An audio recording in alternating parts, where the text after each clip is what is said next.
우리는 대한민국이라고 하는 자유국가에서 살고 있습니다. 자신의 미래를 노력한 만큼 얼마든지 바꿀 수가 있습니다. 그러나 옛날에는 그렇지가 않았습니다. 자신의 운명은 태어남과 동시에 결정이 돼버렸습니다. 양반으로 태어난 사람은 평생 양반이고 종으로 태어난 사람은 평생 종으로 살아야 했습니다. 서양에서도 마찬가지입니다. 귀족과 노예가 확연하게 구별이 되어 있었습니다. 이런 신분의 장벽이 유럽에서는 프랑스 대혁명 이후에 무너지기 시작했습니다. 시민혁명으로 기존의 왕정제도가 무너지고 봉건사회가 무너지고 새로운 사회가 만들어졌습니다. 시민이 주인인 사회, 신분의 상하 구분이 없는 그런 사회로 만들어지기 시작했습니다. 지금 우리가 살고 있는 세상은 과거와는 많이 다릅니다. 현대인들이 가장 싫어하는 것 중에 하나가 바로 타인이 나의 운명을 결정짓는 것입니다. 현대 사상 가운데 전 세계에 가장 널리 퍼져 있는 사상이 바로 개인주의입니다. 프랑스 철학자 장폴 샤르트르는 사람은 아무 것에도 매이지 말아야 된다. 심지어 결혼에도 매이지 말아야 된다라고 했습니다. 내가 어떻게 살든 다른 사람이 상관할 바가 아니다. 내 마음대로 할 수 있으니까 심지어 부모라고 할지라도 이래라 저래라 할 수가 없다. 이렇게 말을 했습니다. 참 좋은 이야기 같지 않습니까? 그러나 인간은 스스로 어딘가에게 매여 있지 않으면 불안합니다. 우리가 잠을 잘 때에 이불을 덮는데 이불이 너무 가벼우면 잠이 잘 안 옵니다. 어느 적당하게 이렇게 좀 눌러줘야, 아이들도 그렇습니다. 이렇게 토닥토닥 해줘야 잠을 잘 자는 것처럼 어느 정도 이렇게 눌러줘야지 잠을 잘 잡니다. 흔히들 자유를 아무 것에서 매이지 않는 것이라고 생각하는데 그렇지가 않습니다. 물고기가 물속을 떠나서 육지로 나오고 싶다고 해서 육지로 나오면 어떻게 됩니까? 그게 자유입니까? 물고기에게 자유는 자기가 하고 싶은 대로 육지로 나오는 게 아닙니다. 하늘을 나는 독수리도 마찬가지입니다. 바닷속에 들어가고 싶다고 해서 그 자유를 누리고 싶다고 해서 바닷속에 들어가면 그게 자유롭겠습니까? 물고기는 물속에 있을 때에, 독수리는 하늘을 날 때에 가장 행복하고 자유로운 것입니다. 그렇다면 진정한 자유라는 것이 무엇입니까? 아무 것에도 속박되지 않는 게 아니라 있어야 할 자리를 지키는 것입니다. 하나님의 형상으로 지음받은 인간도 역시 마찬가지입니다. 본래 인간이 있어야 될 자리가 어디입니까? 하나님 앞입니다. 인간은 하나님 앞에 서도록 그렇게 창조되었기 때문입니다. 물고기는 물속에 있을 때에, 독수리는 하늘을 날 때에 자유로운 것처럼 인간은 하나님 앞에 있을 때에 진정한 자유를 누릴 수가 있습니다. 왜 그렇습니까? 이것이 바로 인간이 서 있어야 될 자리이기 때문입니다. 하나님이 그렇게 서 있도록, 하나님 앞에 서도록 창조해 놓았기 때문입니다. 그런데 자기 스스로 자유롭겠다고 하나님 앞을 떠났을 때 인간이 어떻게 됐습니까? 스스로 파멸되고 말았습니다. 스스로 범죄자가 되고 말았습니다. 인간은 진정한 자유를 찾기 위해서 다시금 하나님께로 돌아가야만 합니다. 애굽을 탈출한 이스라엘은 400년 만에 자유를 얻었습니다. 이때 하나님이 이스라엘 백성들에게 너희들 400년 동안 애굽에서 종살이했지, 힘들었지, 이제는 너희들 마음대로 살아라, 이렇게 하셨습니까? 그렇지 않습니다. 오히려 전보다 더 강하게 하나님 자신에게 매이게 하셨습니다. 이제는 더 이상 애굽의 사상이나 풍습을 따르지 말고 앞으로 들어가게 될 가나안 땅의 사상과 풍습도 따르지 말고 오로지 나의 말과 내 말대로 살아야 된다, 이렇게 말씀을 하셨습니다. 하나님은 이스라엘이 하나님 말씀대로 살아서 정결한 백성이 되도록 하기 위해서 애굽을 탈출시켜 주었습니다. 이게 출애굽의 목적입니다. 이스라엘이 출애굽할 때 애굽에 10가지 재앙이 있었습니다. 이 중에서 가장 중요한 재앙은 10번째 재앙이었습니다. 10번째 재앙으로 애굽의 모든 장자들이 다 죽었는데 이스라엘의 장자들은 죽지 않았습니다. 왜 그랬습니까? 그 이유가 뭡니까? 문설주와 임방에 어린 양의 피를 발랐기 때문입니다. 어린 양의 피를 발랐는데 왜 안 죽었습니까? 그 피가 뭐라고? 그 어린 양이 바로 그 집안의 장자를 대신해서 죽었기 때문입니다. 이 어린 양이 십자가에 못 박혀 죽으신 예수 그리스도를 뜻하는 것입니다. 예수 그리스도께서 죄인을 위해서 대신 죽으셨기 때문에 우리가 죽지 않게 된 것입니다. 이게 바로 10번째 재앙이었습니다. 이스라엘의 장자들은 이 10번째 재앙에서 살아남았기 때문에 하나님의 큰 은혜를 입은 것입니다. 이스라엘의 장자들도 사실 죄인이었습니다. 그러니까 다 죽어야 됩니다. 그런데 죽지 않았습니다. 어린 양이 대신해서, 그리스도께서 대신해서 죽으셨기 때문입니다. 이 대신해서 죽은 것을 가리켜 대속이라고 부릅니다.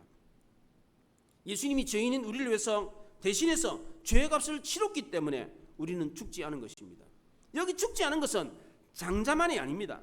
여기서 장자는 이스라엘의 장자만을 뜻하는 것이 아닙니다. 장자는 모든 아들들의 시작이고 대표를 뜻하는 것입니다. 그러니까 모든 생명이 다 하나님의 것입니다. 모든 생명의 시작, 모든 생명의 대표를 장자로 삼았던 겁니다. 그래서 모든 생명이 하나님의 것입니다. 하나님께서 아들의 값을 치르고 우리를 사셨기 때문입니다. 그래서 하나님은 출애굽하고 난 뒤에 이스라엘 백성들에게 넌 내 거다, 이 말씀을 하셨습니다. 이렇게 소유권을 강하게 주장하신 것은 넌 내 거야, 이런 욕심을 부린 게 아닙니다. 너가 죽든지 살든지 이제부터 내가 책임지겠다, 이런 뜻입니다. 이게 너는 내 거다, 이런 뜻입니다. 이런 하나님의 소유권 주장에 대해서 부담스럽게 생각하는 사람이 있는가 하면, 야, 잘됐다, 얼마나 고맙냐, 이렇게 생각하는 사람이 있습니다. 이게 바로 신앙이 갈리는 기준입니다. 하나님의 소유된 것을 인정하는 사람은 하나님을 주인으로 모시고 사는 그리스도인이 되고, 이것을 인정하지 않는 사람은 여전히 세상 사람으로 사는 것입니다. 여러분은 어떻습니까? 하나님이 아들의 피값으로 여러분들을 사셨다는 것을 인정하십니까? 범죄한 죄인이어서 죽어야 되는데 아들이 대신 그리스도께서 죽으심으로 죽지 않아서 살고 있다, 새로운 생명을 얻었다, 이 사실을 알고 계십니까? 그래서 이제는 내 몸과 내 인생이 내 것이 아니라 하나님의 것이라는 것을 인정하고 하나님을 위해서 사십니까? 이걸 인정하는 사람이 바로 하나님의 소유된 하나님의 백성인 성도가 되는 것입니다. 이걸 인정했던 바울과 베드로는 자유인이었음에도 불구하고 스스로 종이 되었습니다. 바울은 내가 모든 사람에게 자유로우나 스스로 모든 사람에게 종이 된 것은 더 많은 사람을 얻고자 함이라, 그렇게 말했습니다. 베드로도 너희는 자유가 있으나 오직 하나님의 종과 같이 하라, 그렇게 말을 했습니다. 자유인이었던 바울과 베드로가 왜 스스로 종이 됐습니까?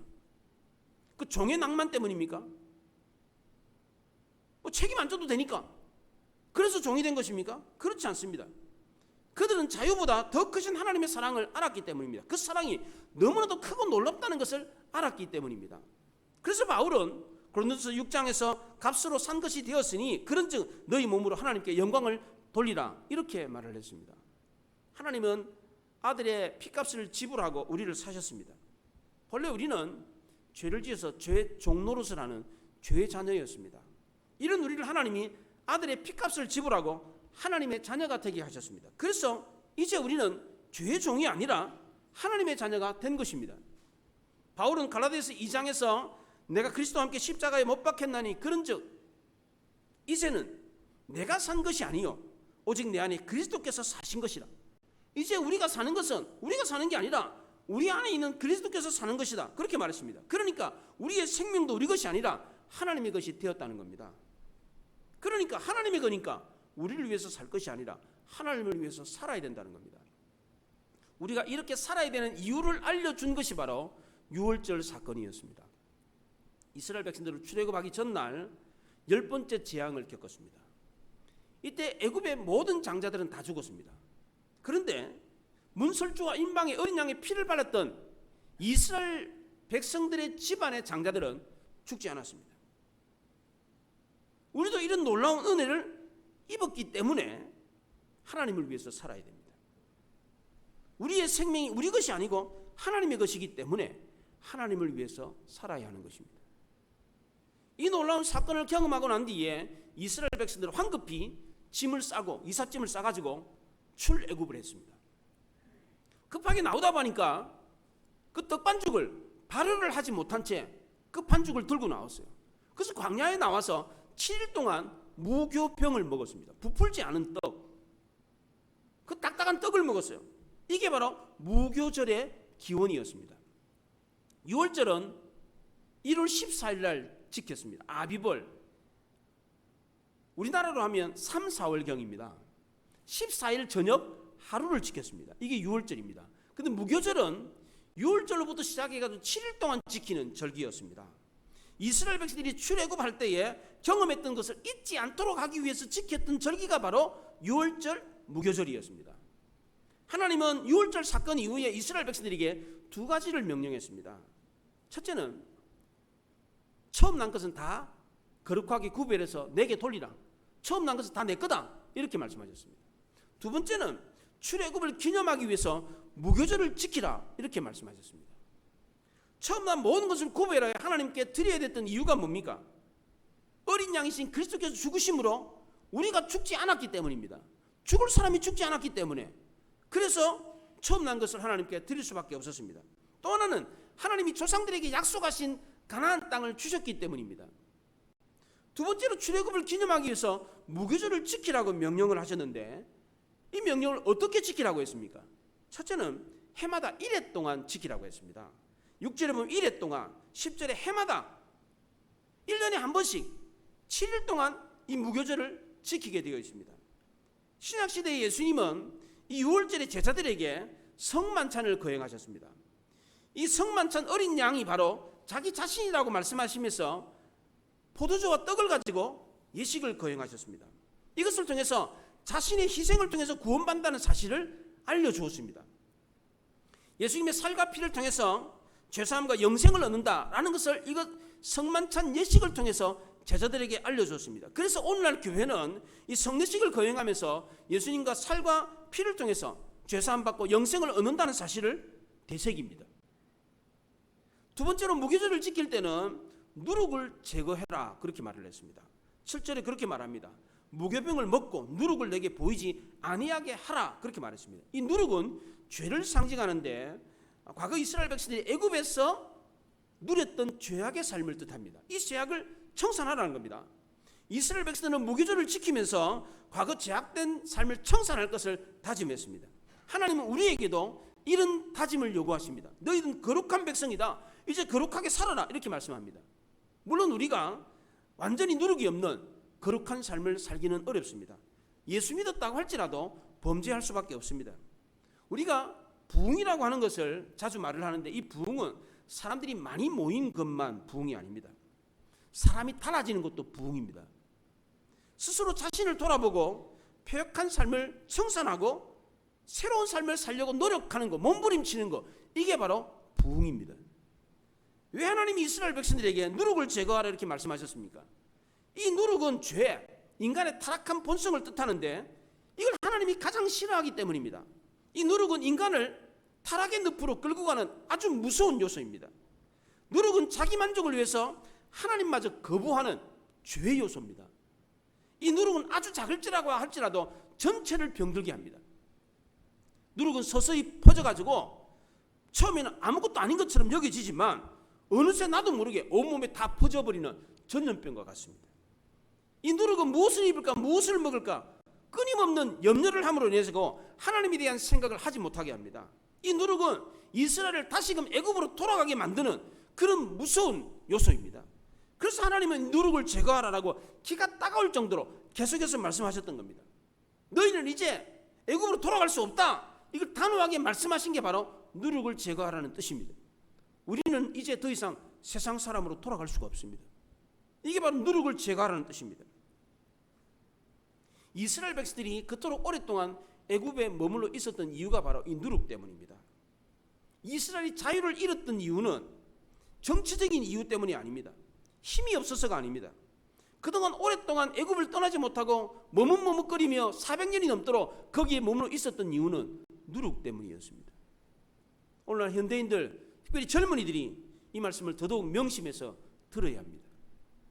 그래서 세 번째로 무교절을 지킬 때는 자녀들에게 알려주라, 그렇게 말을 했습니다. 6, 8절에 보면 너는 그날에 내 아들들에게 보여 이르기를, 그렇게 말을 했어요. 이스라엘의 부모들은 무교절이 되면 7일 동안 무교병을 먹습니다. 평소에는 부드럽고 맛있는 빵을 엄마가 구워주는데 이 무교절에는 엄마가 딱딱하고 맛없는 빵을 구워줘요. 이게 7일 동안 먹어야 돼요. 한 끼 하루만 먹는 게 아니에요. 이게 7일 동안 먹어요. 그럼 애들이 뭐라 그러겠어요? 엄마, 왜 이렇게 맛없는 빵을 계속해서 주세요? 지난번에 줬던 부드러운 그 맛있는 빵, 그 빵 주시지 왜 이렇게 딱딱하고 맛없는 빵을 주세요? 그렇게 말하면 자녀들에게 이걸 설명해 줍니다. 얘들아, 우리가 이렇게 딱딱한 빵을, 맛없는 빵을 먹는 이유는 우리 조상들이 400년 동안 애굽에서 종살이를 했는데 하나님이 우리 조상들을 탈출시켜 주었어. 이것을 기억하고 기념하기 위해서 우리가 이 빵을 먹는 거야. 이렇게 설명을 해줍니다. 그러면서 이 무교절의 기원과 의미를 알려줍니다. 그런데 세월이 지나면서 이 기원과 의미는 가르쳐주지 않고 형식만 전해주었습니다. 왜 이 맛없는 떡을 먹어야 되는지, 왜 집안의 누룩을 제거해야 되는지, 왜 7일 동안 바깥에 텐트를 치고 그렇게 무교절을 지켜야 되는지 이거는 설명을 안 해줬어요. 무교절 속에 담겨있는 하나님의 사랑과 은혜와 그리스도를 통한 구속의 의미를 알려주지 않았습니다. 그래서 2000년 전에 예수님이 무교절에 나타났는데도 불구하고 유대인들은 그 무교절의 주인공이었던 예수님을 알아보지 못했습니다. 엉뚱하게 축제만 즐기고 있었습니다. 불꽃놀이하고 예쁜 텐트 선발대회 해가지고 상을 주는 축제를 즐깁니다. 지금도 그렇습니다. 이렇게 될 줄을 하나님이 아시고 네 번째로 무교절을 지킬 때는 손에 기호를 걸고 그리고 미간에다 표를 붙이고 그래서 똑똑히 기억하고 말씀을 암송하라 그렇게 말을 했어요. 9절에 그렇게 말합니다. 이것으로 내 손의 기호와 내 미간에 표를 삼고 여호와의 율법을 내 입에 있게 하라. 이는 여호와께서 강하신 손으로 너를 애굽에서 인도하여 내셨음이니라. 손에 기호를 삼아가지고 자기 눈으로 그때 그 사건을 기억하도록 눈으로 볼 수 있도록 하고 이마에다가 표를 붙여요. 표를 말씀이 새겨져 있는 그 표를 이렇게 붙여요. 조그마한 상자를 하나 상자를 이렇게 조그마한 상자를 말씀이 새겨져 있는 상자를 이마에다가 이렇게 두르게 해요. 그러면 상대방의 이마에 뭐가 붙어 있으니까 뭐 붙어 있네 다 볼 거 아니에요. 아 이번 주간이 무교절이구나 다 알게 되는 거예요. 그리고 말씀을 암송해가지고 그때 사건을 늘 기억하도록 했습니다. 이렇게 손에 기호를 걸고 그리고 미간에 표를 붙이고 말씀을 암송하게 했던 이유가 뭡니까? 너무나도 쉽게 잊어버리기 때문입니다. 잠시라도 하나님의 말씀을 안 보면 자기 힘으로 자유를 얻는 줄 생각하기 때문입니다. 이스라엘이 출애굽한 것은 전적인 하나님의 은혜였습니다. 이스라엘이 강해서 출애굽한 게 아닙니다. 모세가 정치적인 외교술이 좋아가지고 말을 잘해가지고 출애굽한 게 아닙니다. 400년이 지나면 가나안 땅으로 돌아오게 하겠다. 하나님이 이스라엘 조상들에게 약속을 했기 때문입니다. 이스라엘이 이 무교절을 지키면서 하나님의 은혜를 기억해야만 했습니다. 하나님이 이걸 기억하도록 하기 위해서 손에 이걸 갖다가 기호를 이렇게 걸게 하고 미간에다가 표를 붙이고 그리고 말씀을 암송하게 했던 것입니다. 이렇게까지 했던 이유가 뭡니까? 너무 심하지 않습니까? 넌 내 거야. 출애굽 시킨 게 나야 나. 내가 출애굽 시켰어. 이거 절대 잊으면 안 돼. 하나님이 너무 지나치게 자기 소유권을 주장한 것 아닙니까? 너무 지나치게 자신의 행위를 자랑하려고 한 것처럼 보이지 않습니까? 손에 기호를 걸고 미간에 표를 붙이고 그리고 그 사건을 암송하도록 했습니다. 절대 잊지 마라. 너무 과하지 않습니까? 그렇지 않습니다. 하나님이 지나치다 싶을 만큼 강조했던 것은 하나님 자신을 위한 게 아닙니다. 누구 좋으라고 지금 하는 거예요 이게? 하나님 좋으라고 한 게 아니에요.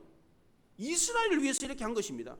만약에 이스라엘이 하나님의 말씀을 버리고 다시 애굽으로 세상으로 돌아가 버렸다면 어떻게 됐겠습니까? 이스라엘은 다시 노예가 되고 말았을 겁니다. 이제는 다시는 돌이킬 수 없는 죄의 늪, 죽음의 늪에 빠지고 말았을 겁니다. 조상들에게 약속했던 젖과 꿀이 흐르는 땅도 받지를 못했을 겁니다. 이 모든 것을 아셨기 때문에 하나님은 손에 기호를 삼고 미간에 표를 붙이도록 했던 것입니다. 이것이 바로 경문입니다. 경문. 처음에는 유대인들은 이 경문을 하나님의 말씀대로 그렇게 했습니다. 손에 말씀을 이렇게 걸고 그리고 이마박에다가는 말씀을 새긴 조그마한 상자를 이렇게 갖다 붙여가지고 띠를 이렇게 둘렀어요. 근데 신약 시대에 와서는 이 경문이 바리새인들의 외식물이 돼버렸습니다. 경문이 원래 조그마한 상자예요. 조그마한 상자. 조그마한 상자를 이렇게 이마박에다 붙이게 돼 있거든요. 이게 경문인데 이걸 크다만하게 이렇게 붙인 거예요. 이렇게 크다만하게. 그래야 띠를 들어가지고 나 이렇게 거룩하다. 이렇게 붙이고 다녔어요. 바리새인들이. 또 옷소를 아주 크게 가지고 옷을 우리 양반들 왜 이 도포자락 크게 하잖아요. 이게 괜히 옷감 많이 들어가면서 뭐 하려고 그렇게 요즘 그렇게 입고 다니는 사람이 어디 있어요? 소매도 어디 있어요? 소매가 어디 있어요? 옛날 양반들은 이렇게 하고 다녔다니까 펄럭펄럭 하면서 예. 신약시대 예수님 당시에 바리새인들이 그렇게 옷을 그렇게 펄럭펄럭 해가면서 옷깃을 그렇게 해가면서 거룩한 모습으로 그렇게 자랑을 하고 다녔어요. 이게 이 경문을 하나님의 명령대로 행하지 않고 그 의미를 상실한 채 자랑거리로 장신구로 여겼습니다. 하나님이 원하시는 경문은 외식적이고 형식적인 것이 아니라 마음의 경문이었습니다. 하나님의 말씀을 마음에 새기는 것이었습니다. 그래서 경건의 모양이 아니라 경건의 능력이 필요했던 것입니다. 하나님의 말씀을 우리의 손과 눈과 입에 두라. 이거는 우리의 삶의 모든 영역에 두라는 뜻입니다. 우리의 삶의 모든 영역이 하나님의 말씀으로 채워져야 된다는 뜻입니다.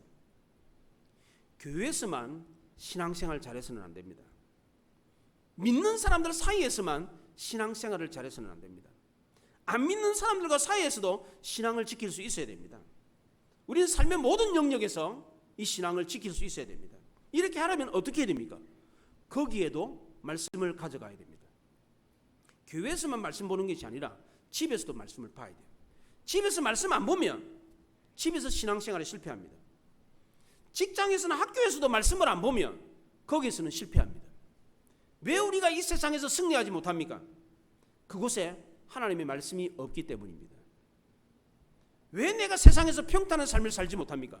이유는 딴 데 있는 게 아닙니다. 거기에 하나님 말씀이 없기 때문입니다. 하나님은 여호수아에게 말씀을 다 지켜 행하고 좌로나 우로나 치우치지 마라. 말씀을 입에서 떠나게 하지 마라. 주야로 그것을 묵상하라. 다 지켜 행하면 평탄할 것이다. 형통할 것이다. 그렇게 말씀을 했습니다. 오늘 본문에서 그 말씀의 내용이 뭡니까? 크게 두 가지입니다. 첫째는 넌 내 거라는 겁니다. 이제 이스라엘은 하나님의 소유, 하나님의 백성이 되었습니다. 하나님의 것이기 때문에 하나님이 모든 것을 책임져 주십니다. 그래서 하나님은 우리에게 아무것도 염려하지 마라 이 말씀을 하셨던 겁니다.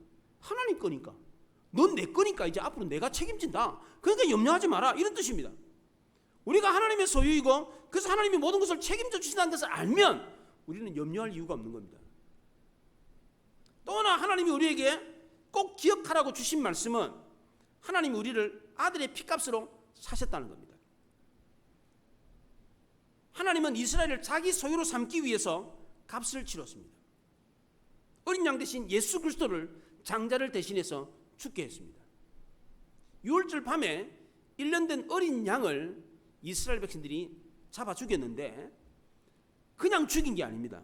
이 어린 양을 1월 10일 6월절을 지내기 4일 전부터 데리고 와요. 그리고 집 안으로 데리고 들어와요. 얘가 병이 있는지 흠이 있는지 아픈 데가 없는지 살펴봐요. 4일 동안. 그리고 살펴보고 흠이 없으면 그 양을 죽입니다. 근데 이 어린 양은 1년 된 어린 양이기 때문에 아주 귀엽고 예뻐요. 이 새끼들은 사람이나 짐승이나 다 이쁘고 귀엽습니다. 하나님이 그렇게 만들어 놨어요. 새끼가 못생겼으면요 어미들이 돌보질 않습니다. 어미가 본능적으로 돌보게 하기 위해서 새끼는 사람이든 짐승이든 다 이쁘고 귀여워요. 그렇잖아요? 그렇잖아요. 짐승 새끼들도 다 이쁘고 귀엽습니다. 하나님이 일부러 그렇게 만들어 놨어요. 예. 사람도 마찬가지입니다. 다 이쁘고 귀여워요. 근데 이 이쁘고 귀여운 이 어린 양을 죽여야 돼요. 이 어린 양이 피를 흘리면서 바들바들 떨면서 죽어가는 모습을 아이들이 보면서 어떻게 했어요? 피를 흘리면서 죽어가는 모습을 아이들한테 보여줘요. 그거를 6월절 밤에 온 가족이 다 그 6월절 그 절기를 지키는데 그걸 보게 해요. 다 어린 양을 잡아 죽이는 모습을 보이게 해요. 피를 흘리며 죽어가는 그 어린 양을 보면서 엄청이 얼마나 끔찍하고 무섭겠어요. 막 아이들이 울면서 아빠 왜 그래요? 아빠 왜 그래요? 막 물을 거 아니에요.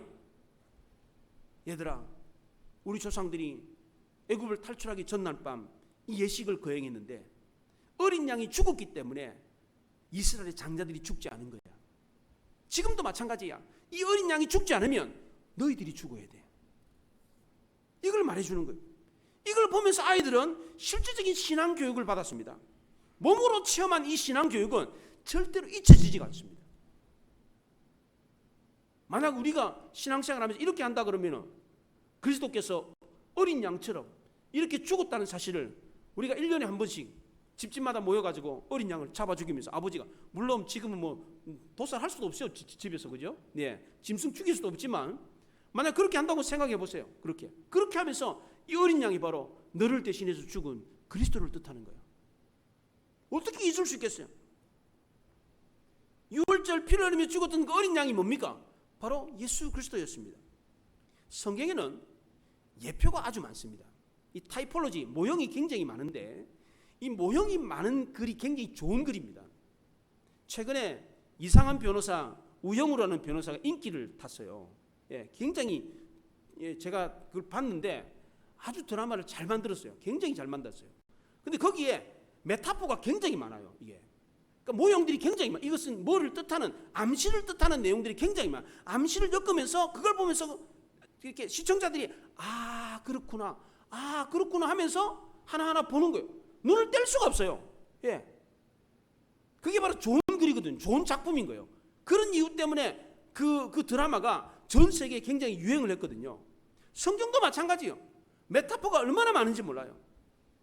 이런 모형들을 통해 가지고 설명해 주는 거예요. 이게.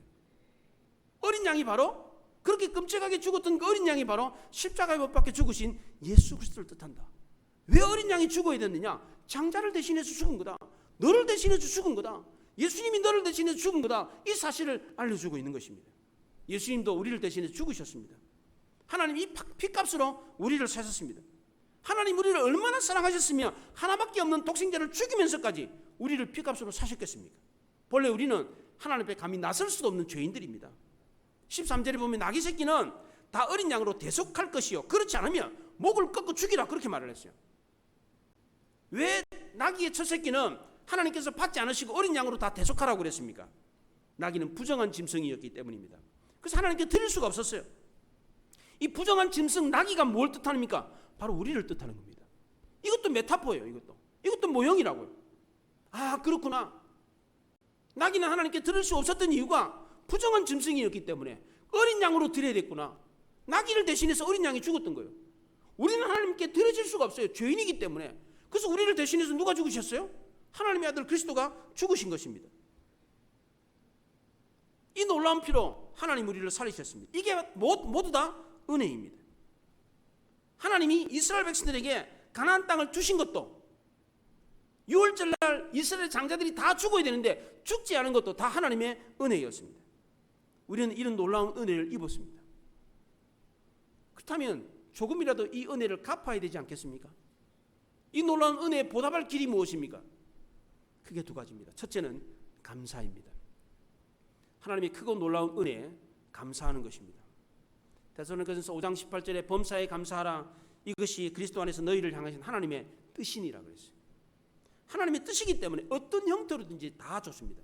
마음으로 감사하든 물질로 감사하든 시간으로 감사하든 재능으로 감사하든 다 좋습니다. 근데 마음으로 감사하는 사람은 마음만 하지 않습니다. 가만히 있지 않습니다. 뭔가로 표현을 합니다. 이렇게 하나님께 감사하는 성도를 하나님이 기뻐하십니다. 둘째는 헌신입니다. 우리 주님은 우리를 위해 자신의 몸을 십자가에 내어주셨습니다. 이 은혜에 조금이라도 보답할 수 있다면 우리 몸을 하나님 앞에 내어놓는 것입니다. 사도 바울은 로마서 12장 1절에서 너희 몸을 하나님이 기뻐하시는 거룩한 산제사로 드리라 그랬어요. 몸을 하나님께 드리는 거 어떻게 드리는 겁니까? 이게 번제로 불태워서 드리는 겁니까? 몸을 드린다는 게 뭡니까? 전인격을 드린다는 겁니다. 전부를 드린다는 겁니다. 그래서 번제의 제사는 남김이 없어요. 다 태워서 드리는 겁니다. 우리의 모든 것을 다 드리는 거, 이게 몸을 드린다는 뜻입니다. 우리의 삶의 모든 영역에서 하나님을 기쁘시게 하는 것입니다. 말을 하든지 행동을 하든지 교회에 있든지 직장에 있든지 어디에 있든지 누구를 만나든지 무엇을 하든지 하나님을 자랑하고 하나님을 기쁘게 하는 것, 이게 우리의 몸을 드리는 것입니다. 하나님은 오늘 우리 성도들에게도 이 두 가지 고백을 받고 싶어 하십니다. 하나님, 죄에 빠진 우리를 구원해 주셔서 감사합니다. 하나님이 아들의 피값으로 우리를 사셨기 때문에 우리는 이제 하나님의 것입니다. 하나님의 것을 하나님께 돌려드립니다. 이런 고백을 받기를 원하십니다. 이 고백이 우리의 삶 속에서 넘칠 수 있기를 바랍니다. 이 고백이 있는 성도의 삶에는 놀라운 하나님의 은혜와 복이 넘칩니다. 우리 삶의 모든 것이 하나님의 것이라는 것을 안다면, 이것을 인정한다면 하나님이 책임져 주시니까 뭐가 부족하겠습니까? 염려할 게 뭐가 있습니까? 형통할 수밖에 없고 승리하는 인생을 살 수밖에 없는 것입니다. 하나님께 맡겨진 인생, 하나님이 주관하는 인생인 것을 알고 늘 감사하고 헌신하는 삶을 살 수 있기를 바랍니다. 이래도 감사, 저래도 감사하는 사람은 영적 침체에 빠지지 않습니다. 아무리 힘들어도, 안 돼도 하나님이 하실 거다, 또 다른 것을 주실 거다, 염려가 생기지 않습니다. 오히려 기대가 생깁니다. 헌신하는 성도는 아름다운 열매가 있습니다. 이렇게 감사와 헌신으로 하나님을 기쁘게 하는 성도는 반드시 풍성한 삶, 형통하고 승리하는 삶을 살 수밖에 없다는 것을 믿으시기 바랍니다. 기도하겠습니다. 말씀을 생각하며 기도합니다.